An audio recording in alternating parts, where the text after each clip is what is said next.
কি অবস্থা ভাই? ও খেলা বাঁচায় রাখছে পাকিস্তানের জন্য। টুর্নামেন্টে পাকিস্তান যদি টিকতে হয় তাহলে পাকিস্তানকে জিততে হইবে, প্লাস হচ্ছে আমেরিকার হারতে হইবে। আমেরিকা আজকে হারিয়ে গেছে ইন্ডিয়ার সাথে, আরেকটা খেলা আছে আয়ারল্যান্ডের সাথে।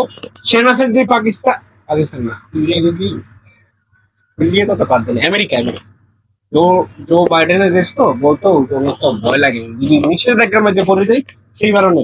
দেখ, আমেরিকার আয়ারল্যান্ডের সাথে হারতে হইবে পাকিস্তানের জন্য। এখন ব্যাপারটা একটু ইজি হয়ে যায়, একটু কঠিন হয়ে যেত যদি ইন্ডিয়া আজকে হারিয়ে।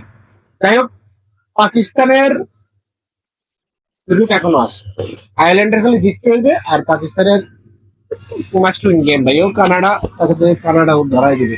দেখ, আজকের ম্যাচে যেটা সাথে ছিল, ইন্ডিয়ার চমৎকার বোলিং, সেখানে 110 রান করতে আমেরিকার ব্যাটসম্যানরা টাইনেটনের 110 রান করতে পারছে, কিন্তু বোলাররা তার শুরুর দিকে ওই যে একজন বোলারই খালি কাম করছে, আর কেউ কাম করতে পারে নাই, আর বাকি সবাই ফেল করে ফেলাইছে। একটা ক্যাচ মিস, যে ক্যাচ মিস হলে ম্যাচটা আর একটু কঠিন হইতে পারতো ইন্ডিয়ার জন্য। যাক, যেটা হয় না সেটা আর বললেন আপনি বাবা, ওই জন্যই আর আপনি আফসোস করে লাভ আছে। ইন্ডিয়া ম্যাচ জিততে গেছে শেষ পর্যন্ত 7 উইকেটে।